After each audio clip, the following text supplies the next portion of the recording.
ზექერია. შრომოვალი ზექერიას სახელი ყურანში 6-ჯერ არის მოხსენებული. ის ისრაელის შვილების ერთ-ერთი ბოლო შრომოვალია. უზენაესი ალლაჰი ყურანში ბრძანებს და ზექერიას და იაჰია და ღისა და ილიასი ყველანი იყვნენ კეთილმოღვაწენი. შრომოვალ ზექერიას ღვთიური წიგნი არ გადმოვლენია. ის შრომოვალ მუსაზე გადმოვლენილი ღვთიური წიგნის თორას მიხედვით გადაგებდა. იწერდა, ამრავლებდა და მას მორწმუნეებს გადასცემდა. კეთილშობილი ზექერია შრომოვალ სულეიმანის შთამომავალი გახდათ. ის იერუსალიმში აყსას მეჩეთის წინამძღოლი იყო, რომლის მოვლა პატრონობაც მასზე იყო დაგისრებული. ასევე ის კარგი დურგალი გახლდათ, რითაც საკუთარ თავს ირჩენდა. შრომოვალი ზექერია კეთილშობილი მერიემის დეიდას მეუღლე იყო. მათ შვილი არ ჰყავდათ. როდესაც კეთილშობილი მერიემი განჩნდა, მისი მოვლა პატრონობა შრომოვალმა ზექერიამ იკისრა. უამრავ ვინმე სურდა კეთილშობილი მერიემის მსრულველობა ეტვირთა. კენჭისყრაც კი ჰქონდათ, თუმცა მათგან გამარჯვებული შრომოვალი ზექერია აღმოჩნდა. იმ პერიოდში კეთილშობილი ზექერია და მისი მეუღლე უკვე მოხუცებული იყვნენ.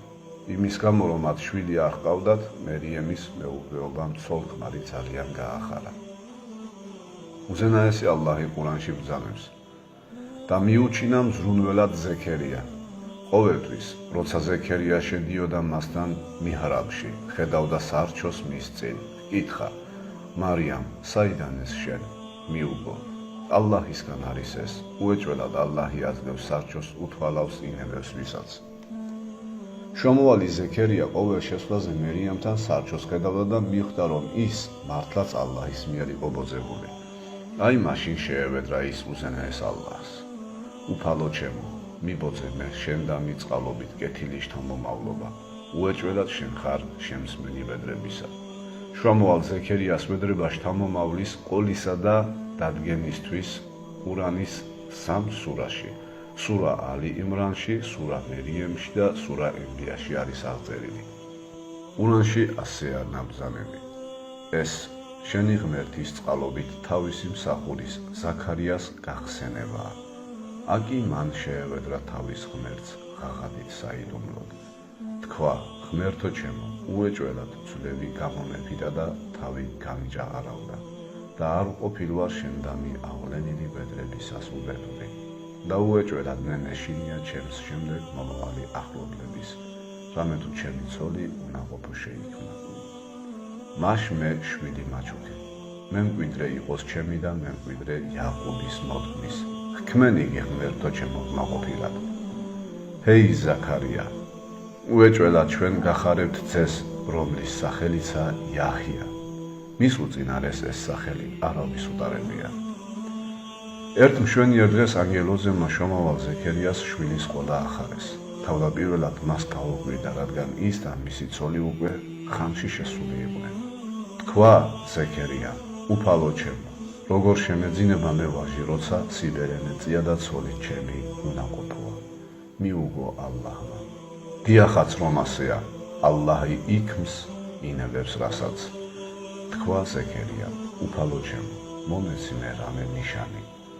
თქვა: შენი ნიშანი ისაა, რომ 3 დღეს ვერ დაელაპარაკები ხალხს, თუ არა მინიშნებით და ახსენე უფალი შენი გამუდმებით მრავალჯერ და განადიდე დილას და საღამოს ჟამს.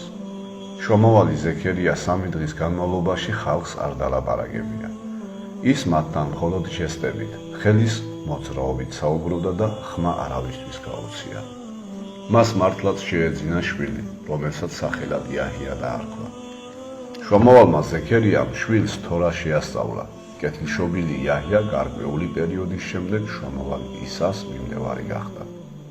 ბოლოს კი მეფე ჰეროდე შრომოვალ ზექერიას შვილს თავს მოაკვეთინებს. შრომოვალი ზექერია იერუსალიმიდან გაიქცა.